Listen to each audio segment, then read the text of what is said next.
welcome to another episode of WBW Mania. As always, I'm your host, Adam, the $1 million podcast man.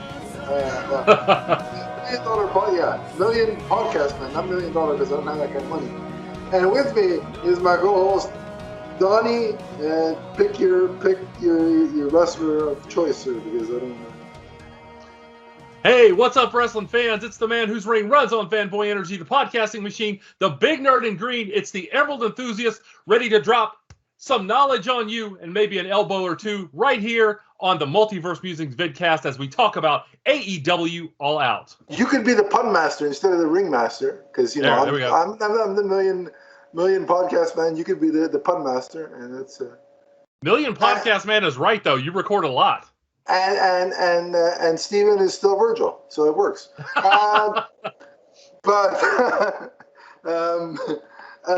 Does he sign autographs for $2 at a table in the middle of nowhere?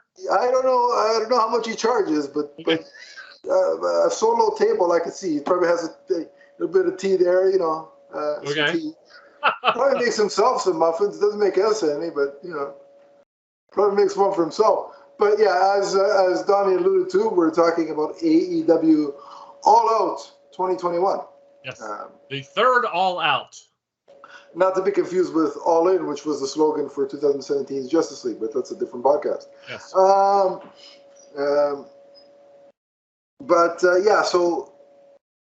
just right off the bat, and probably Sting's bat, to be specific. I love this pay-per-view. I'm just going to blow the lead and say this is going to be one of the best pay-per-views I've seen in a couple of years.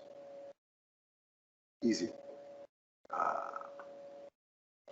I think it was a watershed moment for professional wrestling, and it really changed the game. And we'll talk about how we think it did that, but. Donnie, just overall opinion right off the bat. I will say, I don't think it was perfect, but I think AEW has made a lot of strides in becoming their own, nationally or internationally recognized brand. That's what I think they struggled with early on, as you would expect, is they were just kind of a hodgepodge of, other promotions and people that had come before them. And now we're seeing them with their own flavor. Now we're seeing them develop not just their own pre-existing fan base, but they're really starting to attract attention in the mainstream media and getting some fans who maybe have been disenfranchised with the wrestling scene over the last few years. They're bringing those fans back to wrestling. Yeah. I agree with that statement. I think what really has impressed me about AEW is their ability to use their two YouTube shows to really, build up their young talent. And then, so when they make the transition to the main roster,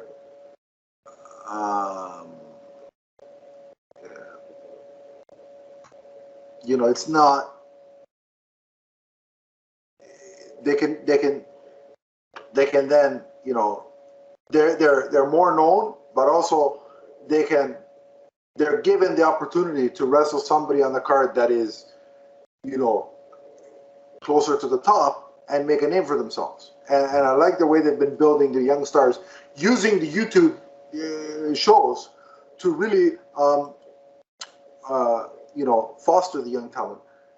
And again, I don't want to bash the other guys, but there's no point watching 205 live. NXT used to be a good show. Yeah, it's not anymore. And so I'll say this because I feel bad for the guy, but I think they brought Karrion Kross up on Raw. Mm-hmm. Great talent on NXT. Wasted on Raw so far. Mm-hmm. I mean, it could turn around. Probably won't because Vince is still calling the shots. But wasted on Raw. So you see what I mean? What I value the fact that AEW is really set out with a purpose of building their young stars. Yeah, I definitely like that. And, it's been 20 years now. And again, we know that there's wrestling that is successful in places like Japan and Mexico, but I'm talking about in America here, there have been some other promotions that have tried to make that leap into prominence and be the kind of national alternative to WWE, and nobody's really stepped up. TNA did for a while, but not for very long. AEW now is saying, we're going to lay claim to being the alternative to WWE, and you know what? Maybe we'll just compete with WWE. Yeah, I mean, TNA, see, the difference, I think, is TNA was built largely on the old stars. Yeah, you can't do that. Like Kurt Angle came in, Hogan was there for a brief period. I believe I watched one episode, and correct me if I'm wrong, I think Brutus the Barber Beefcake showed up. Yeah. And it's like, look, I love that era of wrestling, and I'll rewatch the 80s and early 90s fondly. But at a point, you gotta, if you're just gonna bring them back for, hey, nostalgia, and we're gonna keep them wrestling night on night, night in and night out,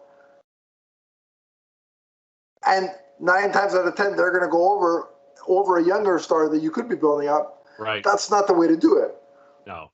What I like is, a guy like Punk has come in, and in his interview, he said, I'm going to help the young guys. Mm-hmm. He's like, yes, I still have things I want to accomplish, but I'm here if the young guys want help and want, my consultation, my opinion, I'm here to service that. So he knows, right? That's the right idea, And there are some other surprises that we're going to reveal. It's not a spoiler. You guys have watched the show by now. But the other guys that have come in are going to do the same thing. I would expect. I mean, spoilers. A guy like Adam Cole still has so much left on his own terms that I don't think he has to mentor. I don't think it's his duty to mentor anybody. Right. Because he's still 31, 32. He's still got a lot of juice in the tank. Yeah. Like going back to what you said about TNA, the bottom line is you bring in established stars to gain some interest, and then you start building your company from there. Yes. You can't build your company around somebody who has a beard that looks like mine, okay? Because people see through that. They know you're on the better side of your You're saying they can see through the white there, Donnie? Exactly. If you've got this kind of beard, or your hair looks like this, they're looking at you and saying, yeah, you're not in your prime anymore. You're far past it. Come on, Donnie. We want to see you in one of those big show singlets in the ring. We're going to start a Kickstarter. I'm sure we'll get lots of money donated. Do I get to wrestle Steven? Well, I'd watch that. Okay. But only if I have cupcakes before watching the match. Okay. It should be a cupcake match. Okay. And, you guys can wrestle in like a vat of cupcake mix. I'm sure. There would be some people who would like that, but it wouldn't be the kind of attention I'd want to draw. So yeah, I'm sure there are a lot of women and men that would love to see that. But anyway, that's neither here nor there. Yeah. Let's get right into the. Enough of that. I'm sure we've disturbed a lot of our audience. Yeah, boy, you just took a wrong turn at Albuquerque. I think whatever subscribers we've gained over the last couple of weeks are now going to drop off after that comment. But anyway, it was nice having you for that brief moment in time. But no, in all seriousness, let's get to the matches. What was the first match up? We opened up with Miro versus Eddie Kingston. And I'm going to apologize to everybody if I refer to Eddie Kingston as Kofi Kingston, because I hear the name Kingston, I think about Kofi. I'm sorry to everyone. In the multiverse, they're related. Not this one. Exactly, yeah. But the opening match, it was a good illustration of just how engaged the AEW audience is with their product. Oh, yeah. There was an enormous amount of excitement. You could feel the enthusiasm in the building, the authenticity of their fandom. And this was a perfect way, I think, to kick off the show. Oh, yeah. And these guys were working. Like, they were, some of the when they had that chop fest between the two of them. Yeah. That was some stiff stiff, chopping action going on. Yeah. Like, did you see Miro's chest? Yes, in fact, I have that in my notes here. Good God. Well, first of all, I want to say Miro is at his best right now. Oh, yeah. But, in WWE, he was kind of built up and fed to Cena, and after that, he just kind of languished. Yeah, then he became a joke. Yeah. And to be honest, when he first got to AEW, he was just kind of a comedy act. And yeah, and I didn't like that. Yeah. No, likewise. Now you see what this guy offers. And as, this God's favorite champion thing, this like gimmick, this character, it's something you believe. I mean, you look at Miro, the guy's a truck. He looks like he could hurt you if he wanted to. Yeah, I'm sure he could. I don't want to piss him off. Yeah, now conversely, Eddie Kingston, he's a better babyface than I ever thought possible because he looks like the kind of, he looks like well, he looks like the kind of guy who goes to a party and he's never he doesn't look like the kind of guy who spends a lot of time in the gym. Yeah, but he's a tough guy, okay? And the crowd, he's authentic, and the crowd looks at the energy he brings and his willingness to absorb punishment, and they buy into that. He's the type of guy, or at least his visual look is that he's not going to purposely start a fight, but if you rub him the wrong way or go do something to harm one of his buddies, mm-hmm. he'll come to their defense and kick your ass. Like, that's the kind of guy that he looks like. You know what I mean? Right. And again, it doesn't feel like a gimmick with him. It's just what you see is what you get. Yeah. Well, and that's the story here. You have the tough as nails brawler against this finely tuned athlete. Yeah.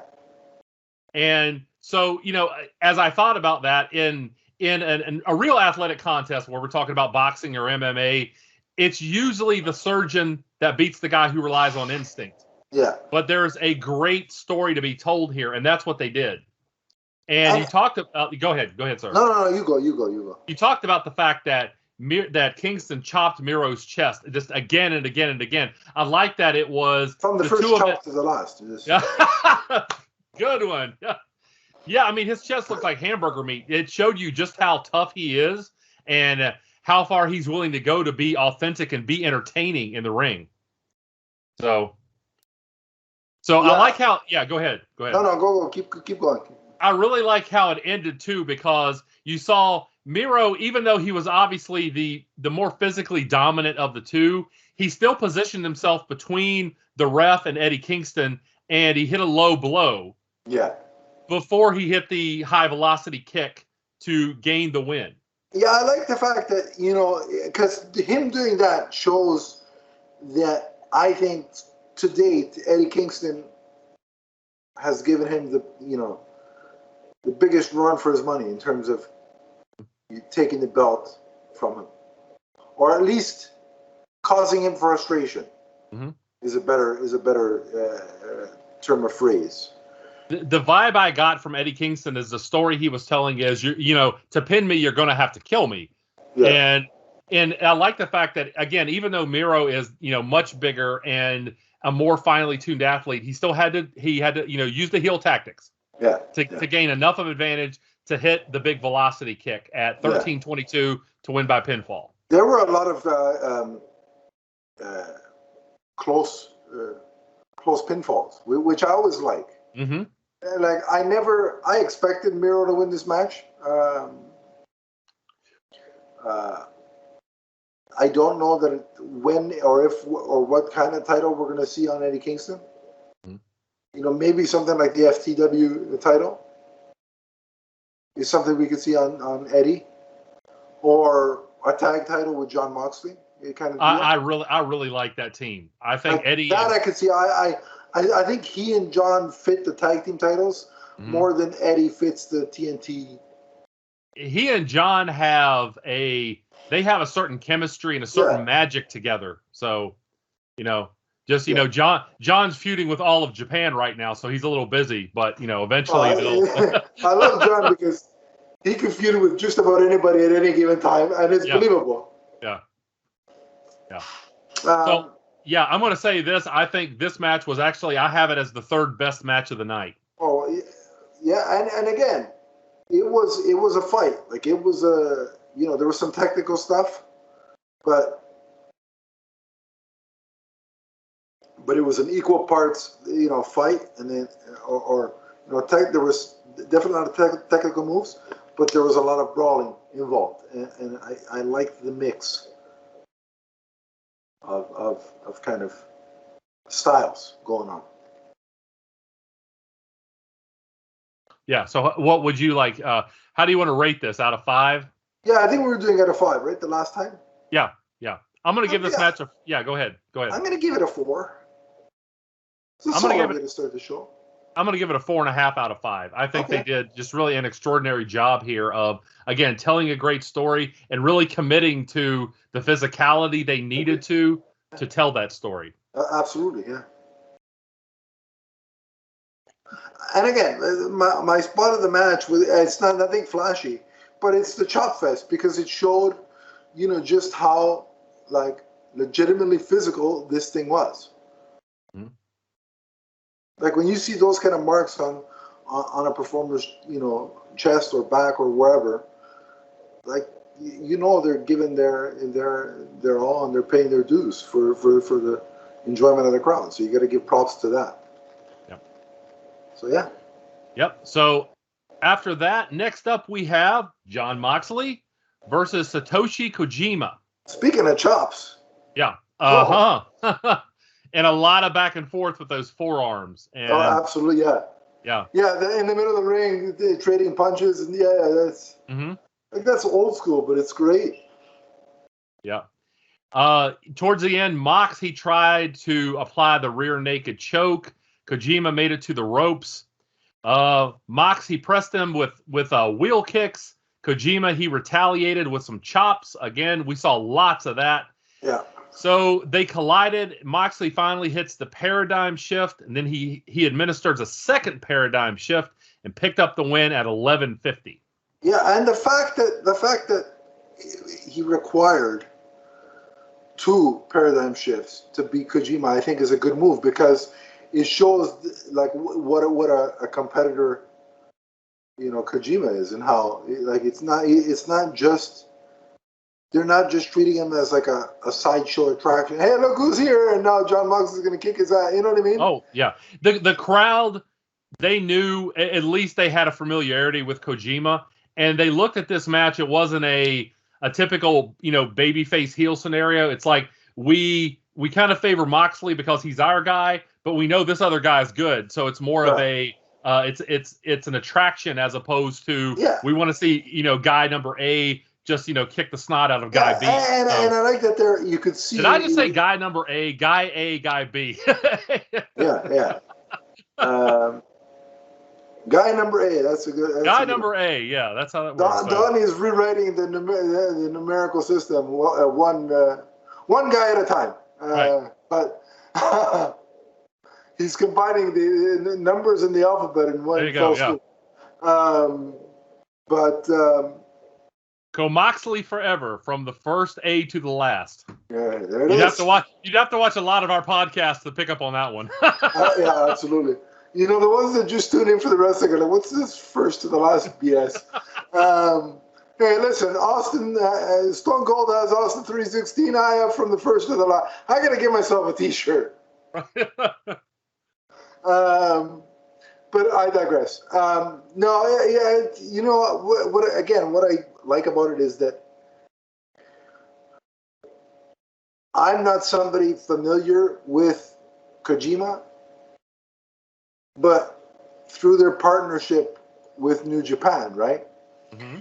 This is through AEW's partnership. This is allowing me to get a look at these guys and then go back and do a search and find out more and watch some more of their matches. And I like having that option because it's opening the larger world of professional wrestling, up to me and other viewers that are like me. Whereas, there's this incident. If all you watch, and again, not knocking anything, but if all you watch is WWE, you're very insulated. Like you see, right. You'll see predominantly on WWE, you're guaranteed to see five male performers and 5 female performers every single time. Mm. And if that's all you're exposed to, that's your worldview of professional wrestling.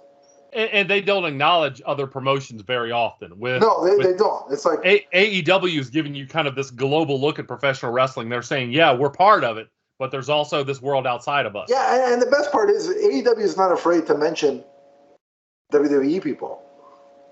Like I've heard on commentary them say WWE or this person. I think a couple of times they've mentioned The Undertaker, right? Yeah.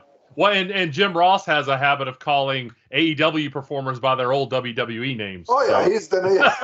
Yeah. Which in fact, he can't. And to the idiots criticizing him online, to the idiots criticizing him online, the guy worked there for 20 goddamn years. Give him a break. Yeah, exactly. And again, when you're talking a lot and you're talking very fast and you're offering content, you're going to make mistakes.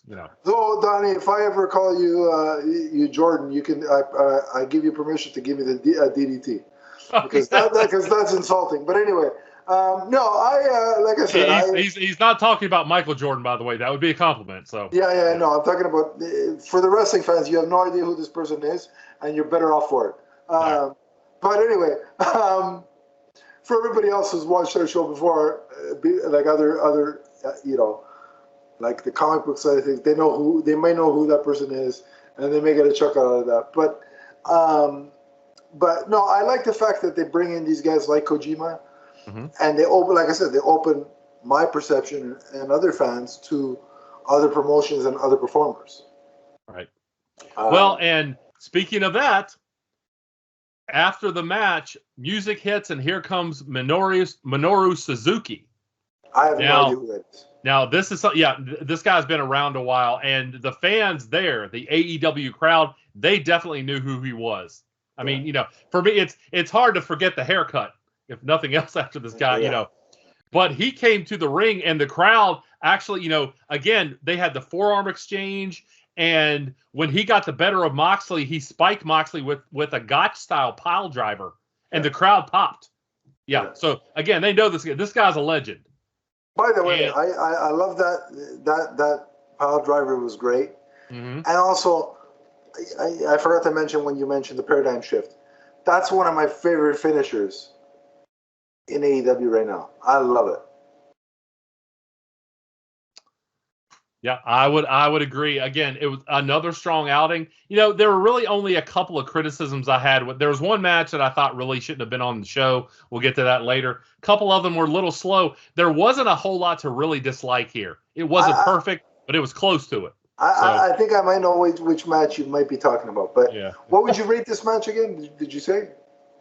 I'm going to give this match a 3.5 out of 5. I thought it was really good. There were a couple. There was a little bit of kind of unfamiliarity. It seemed like in the middle with what they were doing, but I mean, it was stiff and it was enjoyable and wasn't quite as good as the match before it, but it was solid. So I agree with that rating. 3.5 for me as well. All right.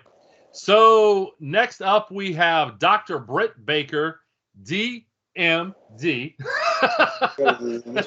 I can't, I hear her name now. I automatically want to do that, regardless of where I am. I just want to know where she practiced so I can go to her for the dentist, because I'm not a dentist. Who likes going to the dentist, right? Right. Name me somebody that likes going to the dentist, and I'll tell you they probably exist in the bizarre, in the bizarro world. But if Britt Baker was my dentist, man, I'd be booking an appointment once a week. I've heard that it's really difficult to get an actual appointment. So right, but I'm just saying, if I had the option, right, I'd be in that office once a week, man. I love the fact that we now live in a world where you actually have a professional wrestler who is open about another career that she does. Yeah, I just she's think actually that's a legitimate dentist. Yes, exactly. I think that's fantastic. She's not Isaac Yankem. Mm-hmm. Right. She's a legitimate dentist, and I like it. Yeah, I'm intrigued. Yeah. So, by the way, just before we get into the match, because I don't want to derail the match, but Dr. Britt Baker, DMD, is on my LIST. The Multiverse Wives list, right? Yes. Yeah. So, yeah. So, And this was, if I remember correctly, actually they said that Chris Statlander was undefeated. Yeah. Before this match, right? Yeah. At least in 2021, yeah, she is. Yeah. Okay. So Chris Statlander came to the ring with Orange Cassidy, whom I don't mind Orange Cassidy if he's outside the ring. And he's the riddle of AEW. Yeah. So he's exact. That's I've always those are my two guys that I really Can you imagine them in a tag team? Ways to piss Donnie off. Put those two in a tag team. Yeah, let's not go there. Yeah. Hold on. Okay. So the match and Dr. Britt Baker came with Jamie Hayter and Rebel down to the ring. Not Reba, Rebel. Mm-hmm. Exactly. And Dr. Baker hit the Pittsburgh Sunrise for a near fall at the end. I thought it might be it there. That was the spot of the match. To me, seeing that move, it was so perfectly executed. Wow. Yeah, and so eventually she hits the curb stomp and then applied the lockjaw. And Statlander, she tried to hold out. She gave it her best, but she couldn't hold on. And she had to tap. And 11:34, Dr. Britt Baker, DMD, she retains the title. A couple of things about this match. I really like the way they you could see Statlander, trying to hold out, trying to reach the ropes. I think that positions her, keeps her in a strong position. Mm-hmm. And again, the fact that it was quite a back and forth match. It wasn't never once was it a squash situation. So they kept Statlander really strong. But I think in terms of just character, in-ring performance, and the whole package, Britt Baker might be my favorite female in the women's division. Okay. I'm just so impressed with her, and you know what? I love the fact that she can do whatever she wants, heel wise, but she's just so over with the fans that it doesn't matter.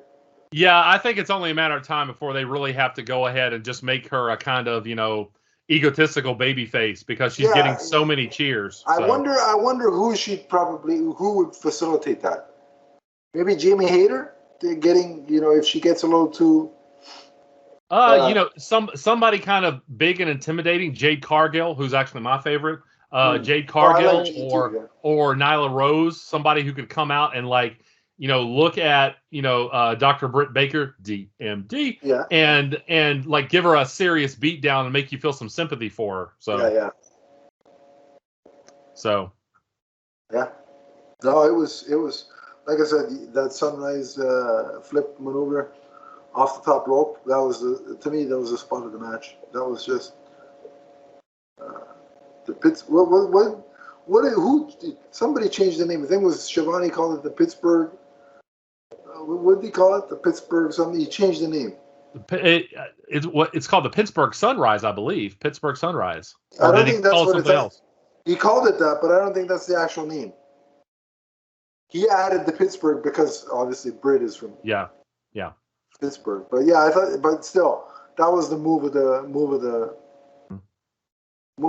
match, and the when she puts her hand in somebody else's mouth, it still gives me the willies, given the state of the world right now. But hey, I digress. Right. No, that's another thing. It just freaks me out. I'm like, ooh. There was a point where MJF went up to a guy and they were nose to nose, and the guy was screaming at him, and I'm like, oh my gosh, no! I'm like, stay away from the crowd.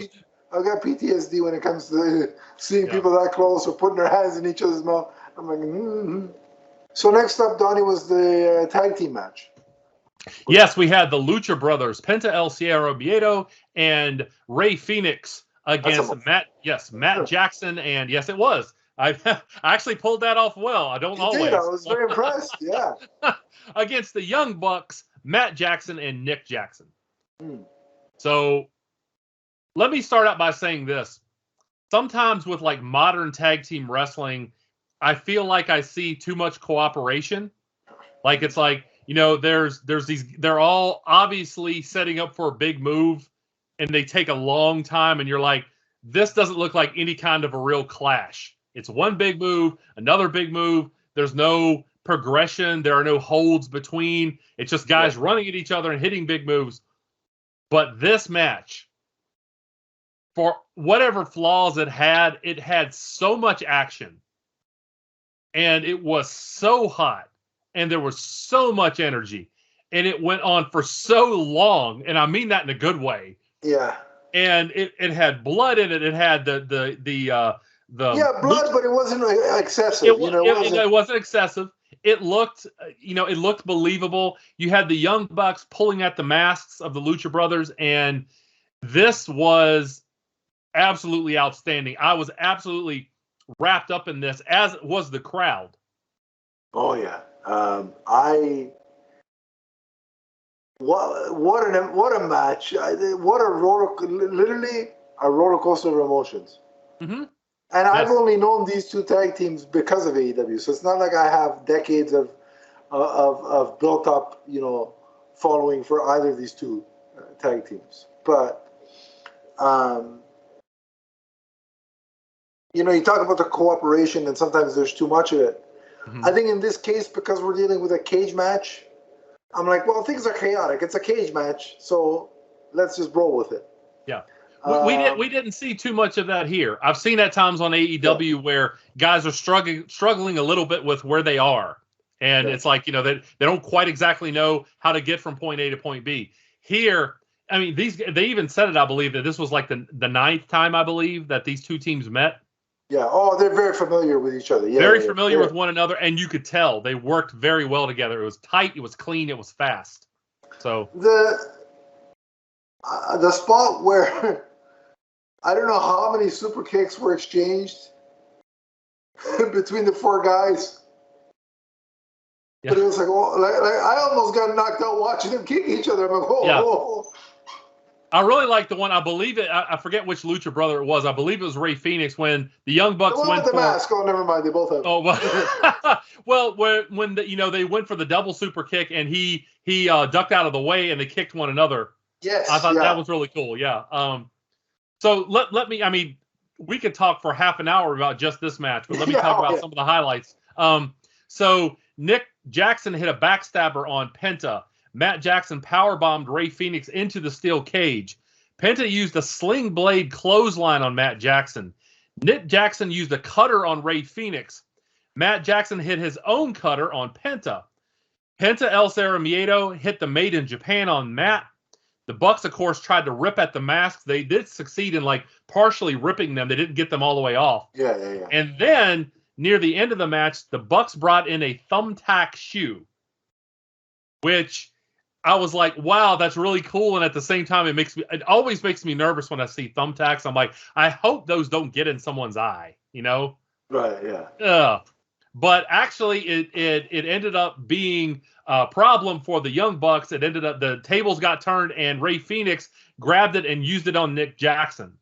And towards the end, the Lucha Brothers spiked Nick for the pin at 22:05. Yeah. To an explosion from the crowd. Yeah, and look, I the beauty of this match was with all that craziness. I didn't know who was going to win. Likewise, I did not know what was going to happen exactly. I wasn't like, sometimes when you're watching a match, you can kind of going in who's going to win, or you have a pretty good idea. With this one, I had no clue, but I was so happy when the Lucha Brothers got the win. Very deserving. That move off the top of the cage, the leap off the top of the cage. Yeah. I mean, you gotta have, to quote McFoley, to stick it or fortitude to get that high. You won't see me that high. Right. I climbed the stairs at night, and that's a big. It's like, hey, look around, top of the world, baby. No, but. I get out of bed and I feel good about myself. Yeah, it's like, all right, I accomplished something good. I'm done for the day. I got up. Now can I go back to bed? Like again. Anyway, but no, yeah, that was such a hell of a move. And the spot that really got me, aside from the endless amount of super kicks, was on the apron when they both hit. The two older brothers had the younger brothers in in precarious positions. They both hit the same move. Yeah, I think it was like a power bomb, power driver type of deal. That was impressive. Like it's like the synchronicity of it all really kind of. This was match of the night, in my opinion. Absolutely, and top tier storytelling. Oh yes, yeah, and again, the crowd absolutely loved it. Yeah, and all the near falls. Mm-hmm. And then we even got some, even with the cage, there was attempted interference. Mm-hmm. Yeah. And so, it was like these insurmountable odds for the Lucha Brothers, and the fact that they got the win is like the feel. It's that feel good story that you want from professional wrestling, right? You love to see that. So. Yeah, and like I said, there were several times I thought the Bucks had it won, and me too. Ultimately the Lucha Brothers prevail, and with a match of the year candidate, like I said, it was easily absolutely outstanding. This is the only match I went back and watched it 3 times. So it's so good. You don't want it to end, but you're like, I want to know who wins, but I don't want it to end. It's still awesome. Yeah, you cannot absorb something that fast in one sitting. There's always something that you're going to miss, and you go back and in subsequent viewings you're going to be like, wow, I missed that the first time. So my question is, how are those 4 guys not dead tired? I'm sure they were. I'm sure that they were all 4 really sore. Yeah, but halfway through I would have collapsed. I would have collapsed at the 10-minute mark. Yeah. And that's to give myself some credit. Yeah. It was, again, these are, even though it is mock combat, these are some of the best athletes in the world. Of course they're not, like I said, like you said, mock combat in the sense that they're not actively trying to hurt somebody. Mm-hmm. But you can do it with all the precision in the world. When you're kicking each other in the, when the Young Bucks missed whichever Lucha Brother it was, and they kicked each other's feet. You can do that with all the precision in the world, but that's still gonna hurt. Well, exactly. It's we're basically watching live action stunt work, and there's a reason you don't see a lot of old stunt people. It takes a toll. Leaping off a cage at that height onto another human being. It's sure you're not trying to hurt the guy, but that's still not going to feel great. It's still another human being launching on top of you. At the end of the day, you can do it with all the precision in the world, but it still doesn't feel like the best thing you've ever experienced. Yeah, exactly. As a dad who's had his daughters jump on him without giving him warning. Me with my nephews when they want, when they were small, they wanted to play wrestle. They don't care where they're putting their elbows, their feet, You've got another human coming at you at full speed. It's going to hurt regardless. Yeah, even if the only difference between those ones, the professionals and the kids is the professionals have a little bit more self-control. Whereas the kids, it's like, I don't care. Self-control is not a concern as long as I'm having fun. So yeah. Oh, he's doubled over. I don't care. Let's keep going. Right, exactly. Believe it or not, I actually missed those days. But anyway, I digress. Next up, we have the 21-woman. I'm assuming that we're both giving that match a 5 since we said it was. It's a 5. There's no other 5, 10. 20, 5 plus. Whatever is a perfect score, that's the match that gets it. Yeah. So next up, we have the 21-woman Casino Battle Royal for a future AEW Women's World Championship match opportunity. I had a couple of wives in this match, Donnie. Oh man, this is another thing that I looked at it and I was like, how do I describe what went on? Because from the time they came out, I'm like, there's so much going on. We could write a whole show about this match, Yeah. So let me just say a few things. Jade Cargill, she put her power on display, as did Nyla Rose. They were 2 of the big forces in this match. Jade turned her back and Nyla eliminated her. I would love to see that feud, by the way. So as the number, go ahead. Yeah. Yeah, I would love to see Nyla versus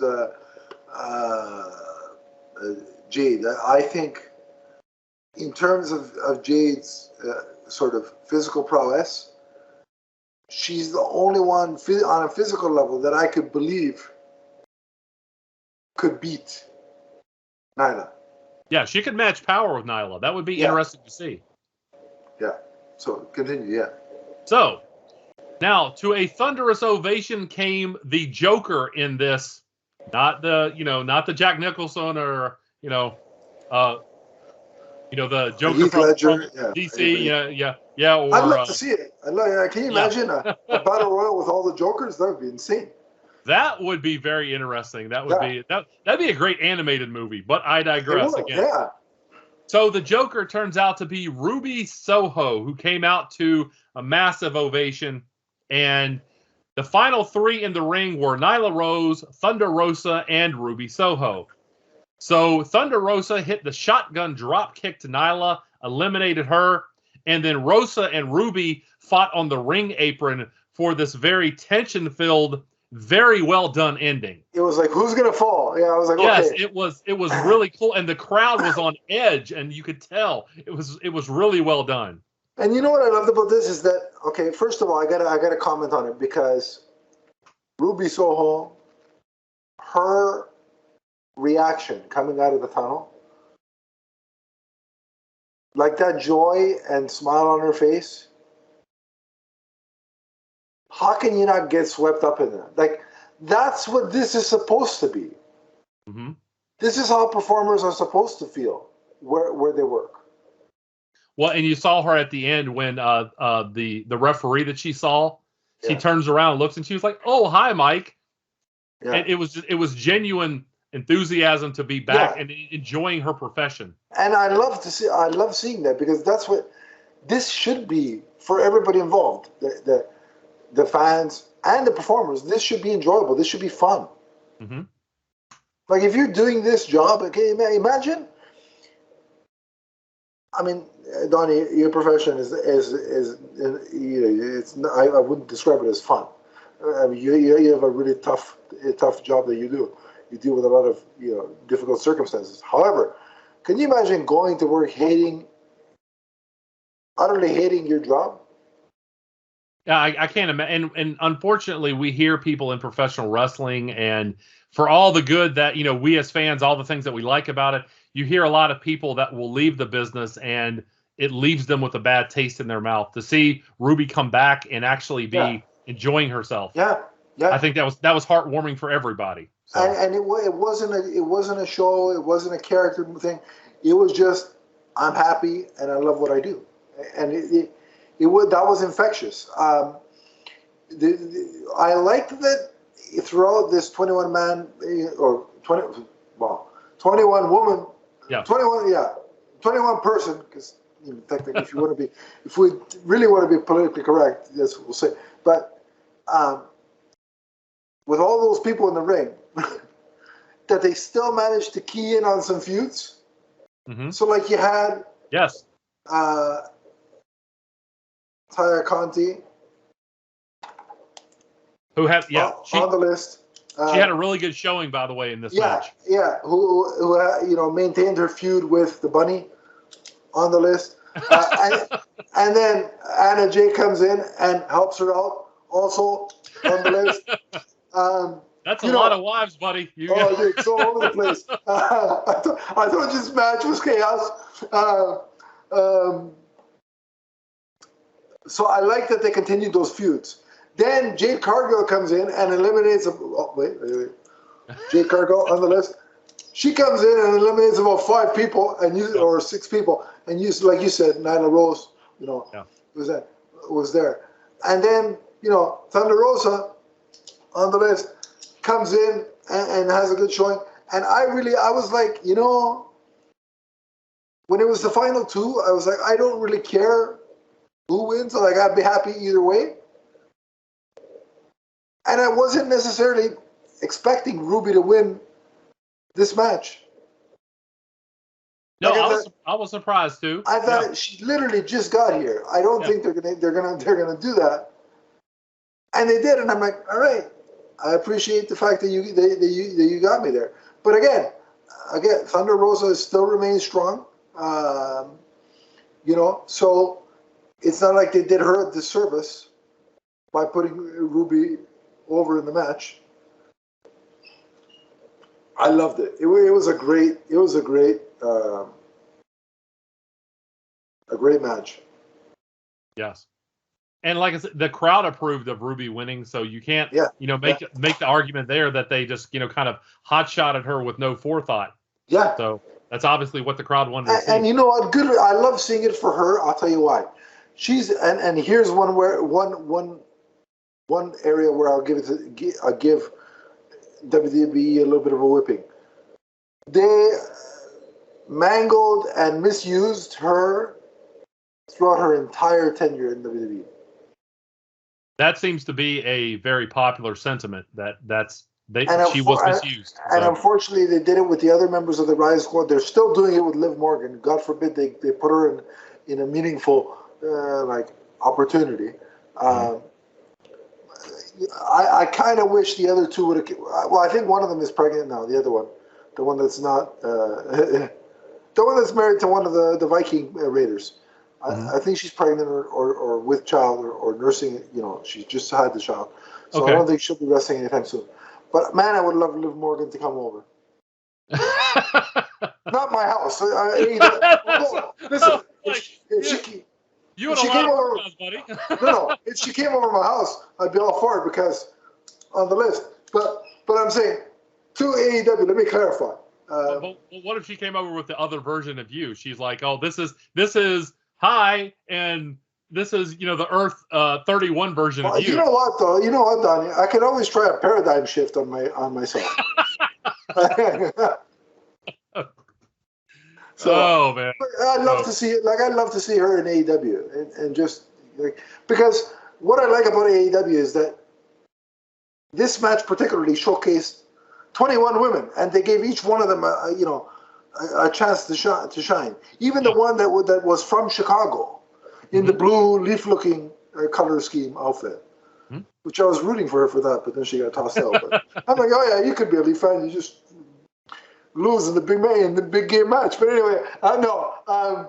But even Never she won had the championship. even she had a good showing. You know what I mean? So 21 ladies got a time to shine, even in this kind of chaotic match.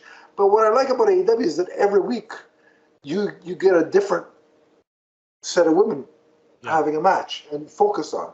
And I like that. Yeah. So what would you rate this match? I gave it a 4.5. I enjoyed it. Emotionally, I was there. Once Ruby came out, I like that they continued the feuds. And like I said, everybody had a moment to shine. Yeah, I'm going to give it a 4. Battle Royals are hard to rate. They are. You know when you see a bad one, and when you see a good one. So this was definitely a good one.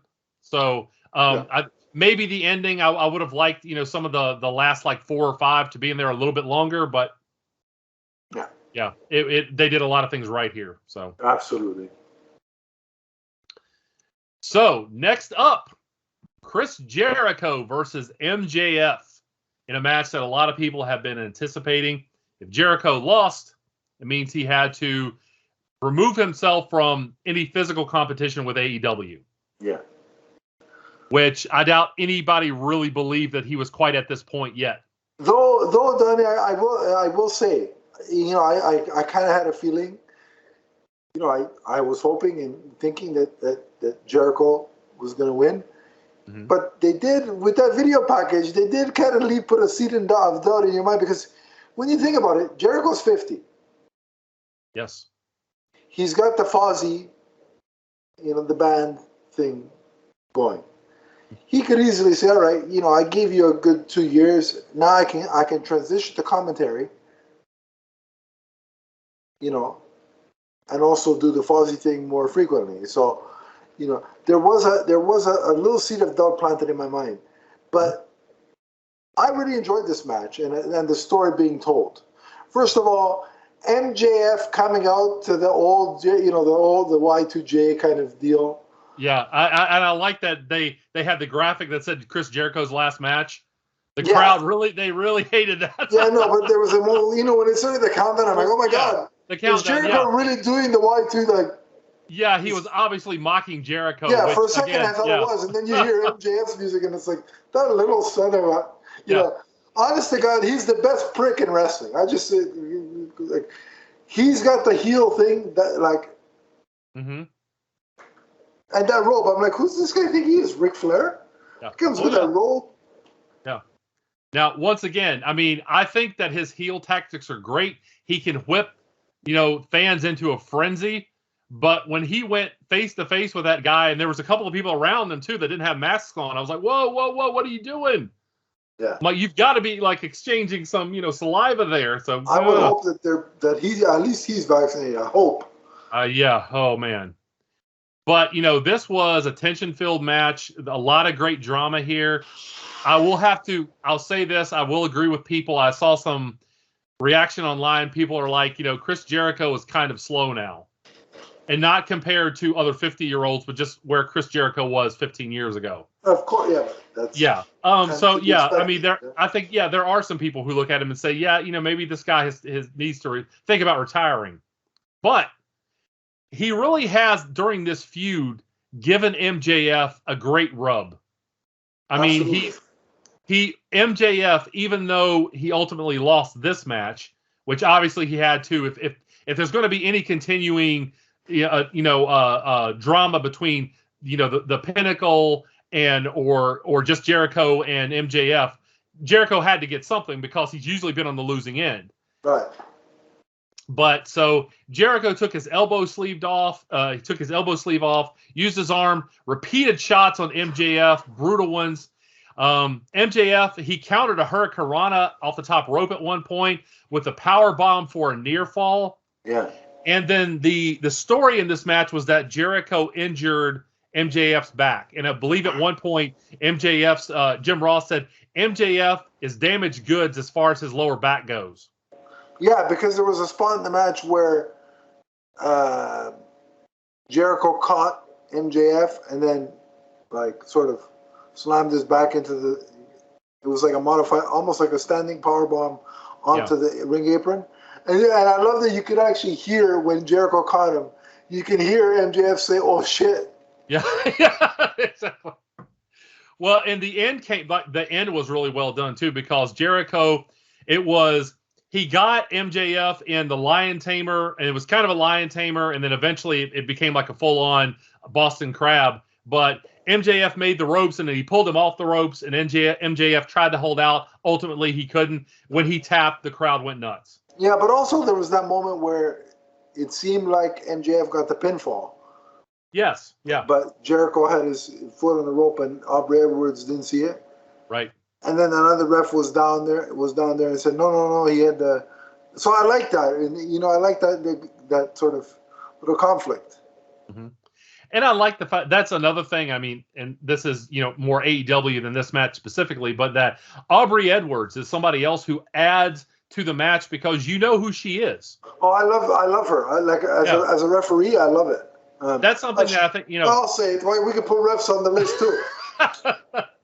WWE, they don't. They like the refs to just kind of be faceless. Backdrops.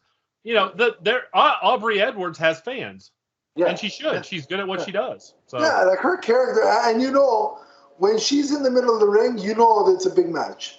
Mm-hmm. When she's reffing the official, it's a big match. And you know what I liked about you said, we could see Jericho slowed a bit. I think he's playing into that. Where you see him struggle to get MJF in the lion tamer. Yeah. Okay. So he's not oblivious to it. Like but I think, Jericho knows that maybe the speed is not his thing. So I think he's adapting to his age. So, like I said, I thought it was a solid match. The emotion was there.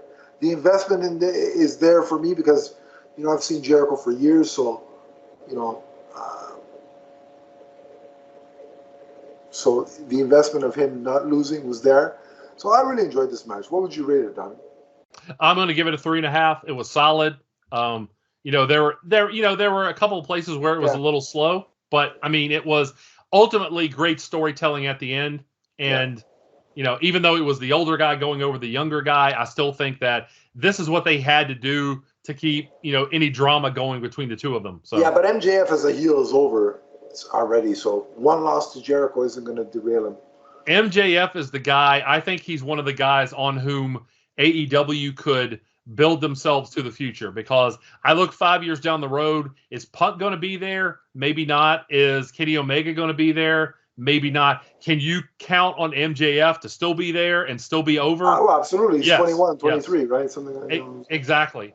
Yeah. His best days are ahead of him. And if he won the title and had a long title reign, I think people would buy it. So I'll give this match a 4.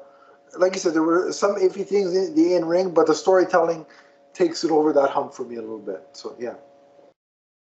So, 19 minutes and 30 seconds, Chris Jericho won by submission. Yeah. Yeah. So, up next, we have the much heralded and much anticipated return of CM Punk against Darby Allin. And Punk came out to a thunderous ovation. I like the way they started the match, where Darby does the thing where he sits in the corner, and then Punk kind of did that to him too. Yeah. Saying it's kind of, I'm more than capable of matching you psychologically. Yeah. I liked how that looked. They're both just sitting there. Right? Yeah. Let me know when you're ready. But it amazes me still. Okay, like his first appearance, I get it. Mm-hmm. But the crowd is just, anytime Punk comes out, it's an absolute roar. Well, and I think a lot of people thought he wasn't coming back. Yeah. And I was one of them. I thought maybe he was done with wrestling, that he had moved on in his life and that we wouldn't see him again. So. Yeah. I like the way this match started, where they did a lockup and Darby kind of got the better of Punk and pushed him over. Mm-hmm. And it was a total nod to, I think it was a Bret and Owen Hart match where Owen did the same thing. And Bret just sat there with this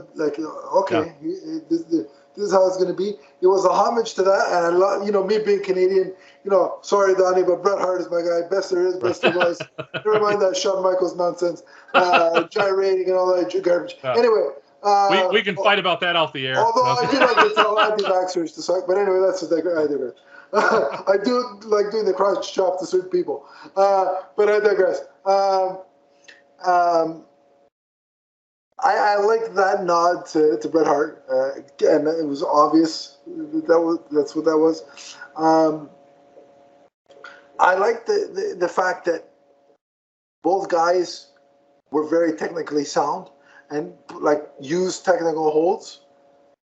This was in many ways the opposite of what a lot of AEW wrestling is, and I think that's why people liked it. It was, now, to be fair, I think Punk was coaching Darby a little bit, maybe a little too much. Like, you could see him calling spots because they were unfamiliar with one another. Had his close in on the. I mean, at least you couldn't hear it, which is not the case sometimes in WWE when you hear Triple H. It's side slam. Okay, can you lower the volume just a tad? No, so at least you couldn't hear it, but you could he's either kissing him or he's telling him what's next, right? One of the two. But it was a lot of holds. Punk locked the abdominal stretch on for a while, and so it was a match that built. And eventually, one of my favorite spots was when Darby tried the coffin drop and Punk just sat up. Yeah. And it was like, Darby, and he was in the air, and it was like almost the last second before Punk could do that. He didn't have very much time. He had to time it perfectly, and he did. And he just sat up and smiled, and the crowd roared. It was very kind of Undertaker-y when he sat up there. And I was like, wait, what's going on? Coffin drop, and he sits up like the Undertaker? Is there some kind of, coincidence? I don't think so. Undertaker to AEW confirmed. No, I'm kidding. Well, a lot of people were making jokes about after All Out that Vince was trying to get the Undertaker back, and I made that joke, and I wouldn't be surprised if he does roll him out of retirement at some point. But I will say there was another spot that I really liked when Punk hit the GTS at first, and Darby went out of the ring. And so that kind of put, I think that was a way of trying to put a little doubt in people's minds of, oh, maybe this is not going to end the way that I think it will. Maybe it'll be something a little unusual. But eventually, Darby does get back in the ring, and he tried to poison Rana, and Punk countered with the GTS, and he pinned Darby at 16:40. I really enjoyed this match quite a bit. And I'm glad that Punk went over in his hometown. Like, I've never gotten the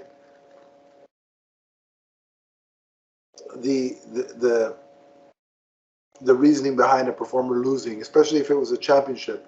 Mm-hmm. We've seen it with Big E. Right, I was just thinking that. Yeah, exactly. Like, who books it like that? Yeah. So I'm glad it was a relief when I saw Punk got the win in his hometown. But you're right. I did like when after the first GTS, Darby fell out of the ring, because it does put that seed of doubt in your head. And I like the show of respect afterwards, where Sting comes down, checks on Darby, and then shakes Punk's hand, and then Punk shakes Darby's hand. Yeah. I like that. It wouldn't surprise me if we see some team-ups between we're Darby. See some team-ups for sure. Darby and Punk in the future. So I think we'll see the three of them in like 6-man tag kind of deal. So what would you rate this match? I'd give it a 4.5. I liked it. I liked it. Okay. There was a mix of Darby Allin, doing his high-flying stuff, then CM Punk with the technical stuff. Mm-hmm. It was a good mix of both, and I liked it. It was in some ways a basic match, and I was originally going to give it a 3.5, but I went back and watched the crowd reaction, and to me that pushed it to a 4. Yeah. Because the crowd was so into it. And ultimately that's your job, is to entertain the crowd, Yeah. So, yeah. Yep. So next up we have Paul White, a.k.a. The Big Show, against QT Marshall, looking like the toughest guy in the bowling alley. And... let me say, and I'm someone I'm a huge fan of the Big Show. I think he's, athletes you have the same hairstyle. It's great. Oh, people have actually made comparisons to me, so I call myself the Medium Show. Yeah, but, I like it. I think we're going to use that from now on. But the thing that I question about this is that Paul White obviously looked like he was still hurting. Yeah. His gait was very unusual when he walked to the ring, and when he got in the ring, I was kind of afraid that something was going to go wrong. So they did what they could. QT Marshall came out with Aaron Solo and Nick Comoroto, and eventually Paul White catches QT Marshall off the ropes, hits a choke slam, and pins him at 310. I'm glad it didn't go any longer. Yeah. And I've got all the admiration in the world for the Big Show, but I was really scared in this match because the way he was moving, I'm like, I hope he doesn't really injure himself doing this. So, yeah, it was probably the weakest thing on the show. But I will say, him going by QT Marshall now, mm-hmm. That distinction, the tone change. You know what it reminds me of, Donnie, and it makes me hate him even more. What? It reminds me of the commentator, the in-arena announcer for the Montreal Canadiens, because he will try and make any surname sound French. Yeah. And it's like what, they have a lot of Russian players. Montreal does, mm-hmm. And every time you hear him say the guy's name, he's trying to make it sound French, and I'm like, buddy. I know you're in a French-speaking province, but not everybody's French. Deal with it. So that makes me, I ascribe that to whenever I hear QT Marshall, I hate him even more. So there's just an aside. But yeah, this match wasn't, I wouldn't even call it really a match. I'm just going to go ahead and give it just because of sheer nostalgia and love for Paul White, I'll give it a 1.5. But I'm going to give it a 2. I mean, it was... Big Show he can still deliver those slaps. I mean, those big open hand he's chops. a slap expert. Yeah. Yeah. I wouldn't want to take one of those, that's for sure. By no means am I saying I'd want to actually fight the guy, but I mean, no, absolutely not. Yeah. I think he's someone who can be valuable behind the scenes. He doesn't have or to as wrestle. a manager, as a commentator, Yeah. sure. Yeah. So next up for the AEW title, we have Kenny Omega versus Christian Cage. Yeah. And this, again, much anticipated here, especially after, that we had the other matches with Cage and Kenny Omega. And this was a great end to the show. Kenny Omega almost always delivers outstanding matches, and this was no exception. I personally love it because two Canadian boys in the ring. I'm going to be in for this. Obviously, I was cheering for Christian because he's from Toronto, where the good Canadians reside. We just lost about 12 people. Not good. But, when we get off here and we lost 20 subscribers, we know why. I'm kidding, folks. Although I'm semi kidding. Yeah, anyway. we love all of our subscribers. Exactly, 100%. Unless you've insulted us in the comments, then you know. Yeah. But no. In all seriousness, though, let's be honest. I knew who was going over in this match, and it was Kenny Omega. Right. Simply because Christian had already beat him for the Impact Championship. Belt. Yes. And it's very apparent to me that the only guy that's going to beat Kenny Omega at this point, there's now two with the potential to do it. Either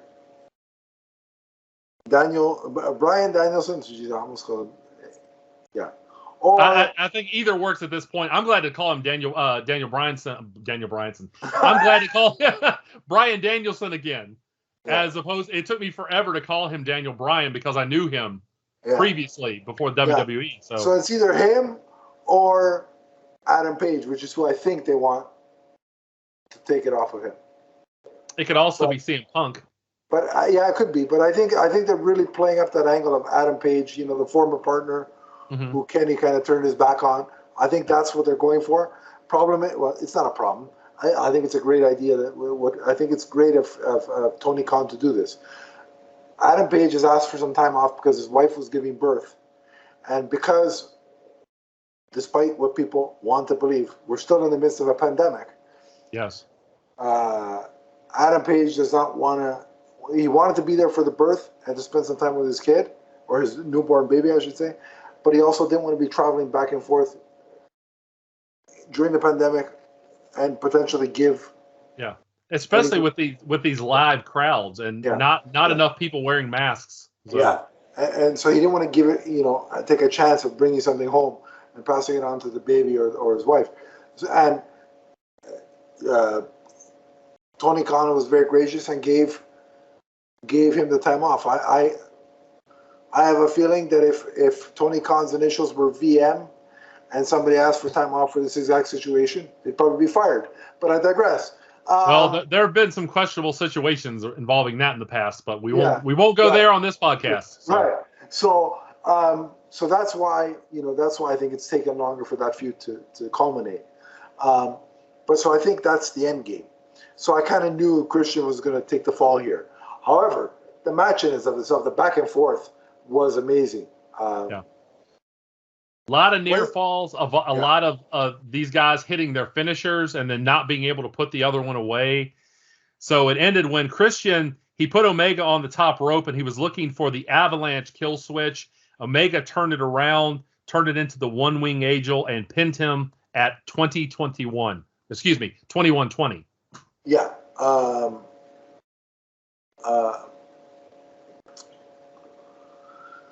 The spot that really got to me was when Kenny was lying on the table and then Christian jumped on him from the apron onto the table, and the way the table collapsed. Yeah. Christian hit his what would it be, his stomach area? Yeah, abdominals, obliques, that area thank there. You, abdominals. On one of the collapsed leg, as the leg was collapsing, so it's like, ooh, that that hurts. Yeah. And then the finish off the top rope, the Kenny Omega's finishing, what was it, the one-winged angel? Yeah, the one-winged angel. Yeah. Off the top rope, that's wow. Yeah, Kenny Omega does things. He does them with such force and so well that it's like it makes you cringe because you're like, oh, I hope he didn't hurt that guy, but he also, doesn't. but also, it's safe because I don't think Christian would okay that, given his history with concussion and neck issues. If he didn't trust Kenny Omega, I don't think he'd. I've always heard Omega's a safe worker, despite how dynamic his work looks. Yeah, there's a reason he's the champion. Yeah, and there's a reason he was voted. What was it? Best wrestler of the year by. It was a PWI or somebody like that. Yeah, and well deserved. Definitely. I mean, I don't know who I'd say is my favorite wrestler now because, I mean, we do have a few guys in there all of a sudden. But, I mean, up until recently, Kenny Omega was my favorite in AEW. And I think in terms of technical in-ring ability, I think that's the right choice. Yeah. And he's somebody else, I've heard that he's talked about, he's had some joint injuries that he's talked about slowing down and, maybe taking a sabbatical. So you got to get out of him the best that you can right now. Yeah, absolutely. Yeah. Absolutely. So it was a great match. And then. Yeah, 4.5 out of 5, second only to the tag match. I would agree, 4.5 out of 5. And then. Yeah. So, talk us through what happened. And then Adam Cole comes out, and everybody goes Adam nuts. Cole? Adam Cole? Come on, you can say it. What? Which thing? Adam Cole? When he comes out, what does he say when the crowd says his name? Come on. I forget. You do it. Cole, baby. Baby, right. Yeah, okay. Come on. Yeah. Adam Cole comes out to the ring, baby. So anyway, but he comes out and he ends up with Omega, and the crowd was just like, "Oh no!" But the crowd reaction when he came out was wow. It was really loud. So yeah. And then however, he super kicks poor Jungle Boy. Yeah. Exactly. Although, listen. I don't feel too bad for Jungle Boy. He's engaged to Anna Jay, so I mean, yeah, I'd kick him. I'd super kick him too. They look very happy together. However, this was not the only return. The music hits, and guess who comes out? Bryan Danielson. I don't have to call him Daniel Bryan anymore. Yeah. Bryan Danielson is back, and the crowd went nuts. And this is a dream match for me to think about. Omega and Danielson locking up in AEW. That's very enticing, very intriguing. You know what I loved? That the crowd was chanting. Like, you could hear the crowd. Yes. There was a moment when he's coming down the ramp. He wanted to do the thing with the hands, but he's like, legally, can I? You can almost see him thinking, exactly. Can I do that legally? It's like, hold on, I'm not gonna do it yet. We gotta clear some hurdles first. Right. But he should come out with a shirt next week that says "Indeed." Indeed. Yeah. But I don't think you should actually do that. I don't know if it'll work or not. People will be like, "What?" But I mean, I was somewhat shocked when Adam Cole came out because, like, literally his contract just ended. Like, that was some. We've seen that with several talents who, just were released by WWE, and obviously AEW had a plan to get them there quickly. So. Apparently there were, but with Adam Cole's contract, it was a mistake by WWE when he signed his extension that they screwed up, so he didn't have to wait. So that's why he was there so quickly.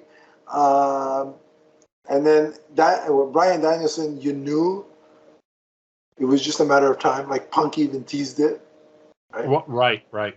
But when Adam Cole came out, I'm like, all right, so they're not going to do it on this show. That would be, they already had Ruby Soho. Now Adam Cole. I don't think we're going to see Bryan Danielson on this show. And there he was. They threw it all at you, didn't they?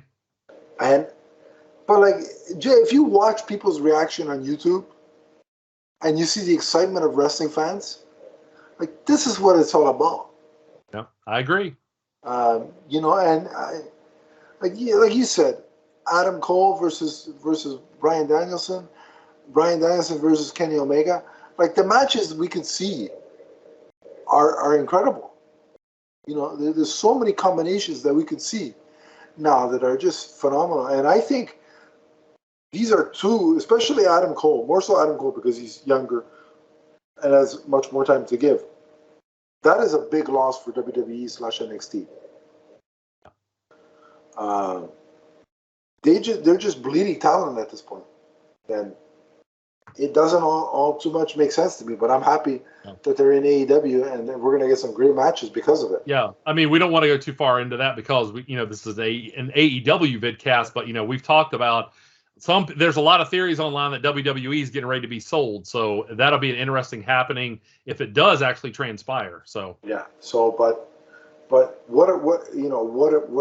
three amazing gets for AEW, and I can't wait to see all three of them really get a true chance to shine in ways that even I mean, Bryan Danielson, you could say he had a good run in WWE, so I mean he's the least disgruntled employee of, but in terms of Adam Cole, he's got, like I said, so much potential still to give, and Ruby Soho, the sky is the limit because she literally did nothing where she was before. So I'm excited. I can't wait to see what's next.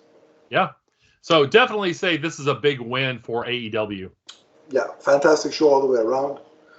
And we can't wait to cover the next AEW show, which is Full Gear, I believe, in November. Yes. Am I right? So yes. Yes, we'll be back with more AEW in November. But until next time, if you want to talk... You just love to put me on the spot and test my knowledge with stuff. And it's fun. And listen, you got the one thing right now. I gotta make sure you're on the ball. Don't get your head too inflated over getting the Lucha Brothers names right, or whatever it was that you got right there. But in between now and when we cover AEW again, if you want to talk AEW with us, you can on social media. So Donnie, where do they track you down for some wrestling talk?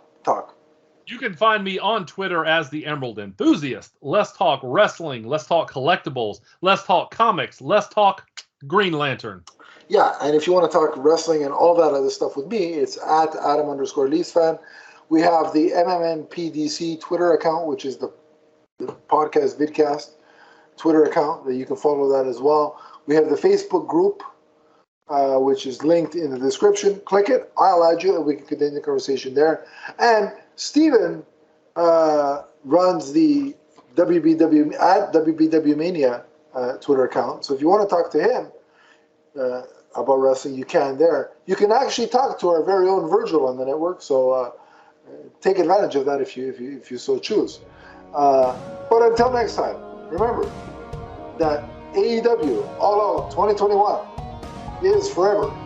From the first new reveal of new talent to the last. So long, everybody. So long, everyone.